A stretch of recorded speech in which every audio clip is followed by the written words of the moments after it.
Congress party वैचारिक रूप से पूरी तरह से शून्यता के दौर में पहुंचती हुई दिखाई देती है।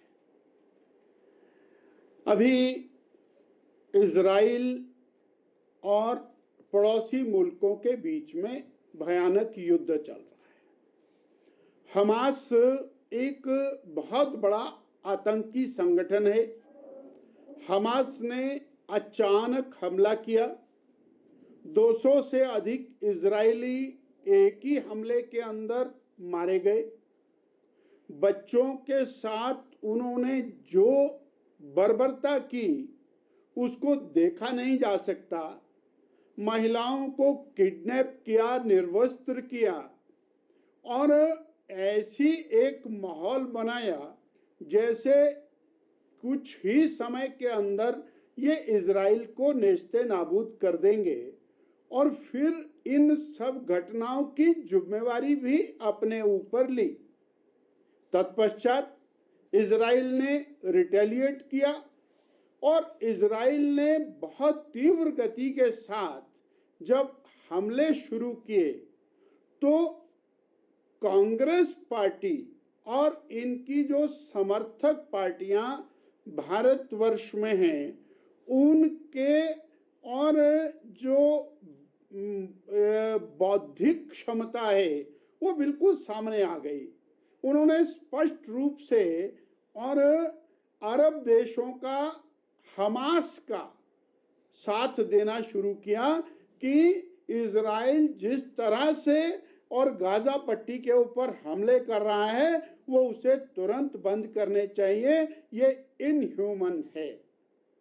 अरे भाई, इजराइल के बच्चों के साथ बर्बरता करो, उनकी और माताओं बहनों को निर्वस्त्र करो, उनके साथ ज्यादतियां करो। एक ही दिन में 2 घंटे के अंदर 200 से ज्यादा और निर्दोष इजरायलियों की हत्या कर दो और सभी भवनों के ऊपर एक साथ अनेक मिसाइल अटैक कर दो और उसके बाद इजराइल रिटेलिएट करे, तो आप हमास की निंदा ना करते हुए, उस आतंकी संगठन की निंदा ना करते हुए केवल और केवल एक धर्म विशेष के वोट प्राप्त करने की नियत के साथ उस अमानवीय कृत्य का साथ देने के लिए उतर गए। ये एक बहुत बहुत बड़ा मेंटल बैंकरप्सी की स्थिति के ऊपर ये दल आकर के खड़े हुए।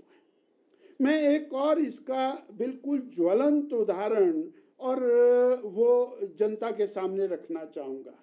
मणिशंकर अय्यर जी कांग्रेस के बहुत बड़े नेता हैं। अभी पिछले दिनों हिमाचल में आए और कसौली के अंदर खुशवंत सिंह जी के नाम पर जो लिट फेस्ट था उसमें 13 अक्टूबर को उन्होंने एक ऐसी स्टेटमेंट दे दी जिसको सुन करके और हम सब लोग हतप्रभ हैं। उन्होंने कहा कि भारत को और भारतीय सेना को और पाकिस्तान के ऊपर किसी भी प्रकार से जो सर्जिकल स्ट्राइक करने की आवश्यकता नहीं थी। और यहां तक कह दिया कि जो यूरी का हमला था उसके लिए पाकिस्तान के साथ वार्ता की जा सकती थी। अर्थात हमारी सेनाओं ने एक बड़ी हिम्मत के साथ पाकिस्तान को क्रश किया, पाकिस्तान की आतंकी फोर्सेस को डिमोरलाइज किया और जो जम्मू कश्मीर पिछले 40 साल से युद्ध भूमि में तब्दील हुआ है वहां पर वातावरण को ठीक करने के लिए सर्जिकल स्ट्राइक का एक अहम फैसला किया।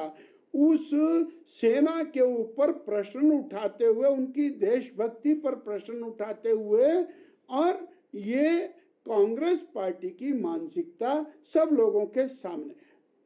हम ये जानना चाहते हैं कि दुनिया के देशों में जाकर के भारत को बदनाम करना, दुनिया के देशों के अंदर अगर किसी कौम पर बर्बरता अत्याचार हो रही है तो केवल और केवल वोट के लालच के अंदर पर्टिकुलरली उस बर्बरता की निंदा करने की बजाय आप उन लोगों की निंदा कर रहे हैं जो सेल्फ डिफेंस के अंदर खड़े हैं। ये स्थिति कांग्रेस की बहुत अजीबोगरीब सी स्थिति है।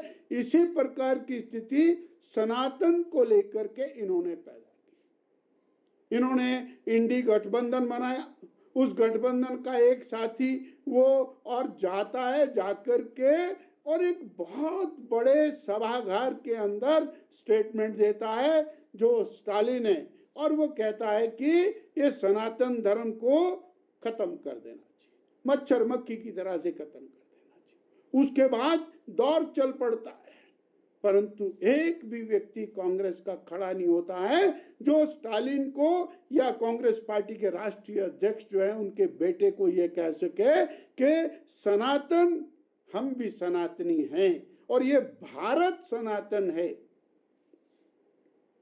ऐसा ना कह करके वो पूरे देश को एक प्रकार से देश के प्रति अक्षम्य अपराध कर रहे हैं। ये स्थिति कांग्रेस की और बौद्धिक जो क्षमताएं हैं वो कहां आकर के खड़ी हुई हैं, इसके ऊपर एक बहुत बड़ा प्रश्न चिन्ह खड़ा होता है। तो क्या लग रहा है, चलेगी नहीं सरकार 5 साल? जनता देख रही है ना हालत क्या है सरकार की। 10 महीने के अंदर काम कोई नहीं किया, सड़कों का काम कोई नहीं किया, स्कूल कोई नहीं खोला, अस्पताल कोई नहीं खोला, कर्मचारी कोई भर्ती नहीं किया। 1 लाख बच्चों को नौकरी देने का वायदा पहले और कैबिनेट के अंदर था, वो नहीं किया। 22 लाख बहनों को 1500 रुपए महीना देना था, वो नहीं दिया। बिजली आपने मुफ्त में देनी थी, वो नहीं दी। किसान को आपने धोखा दिया। किसान का 100 रुपए लीटर दूध लेना था, वो बेचारा मारा मारा फिर रहा। उसका गोबर भी खरीदना था, वो भी कुछ नहीं किया। आपने तो गोबर खरीदने की काम करना था, आपने प्राकृतिक खेती भी बंद कर दी, तो गोबर भी कहाँ इस्तेमाल करना।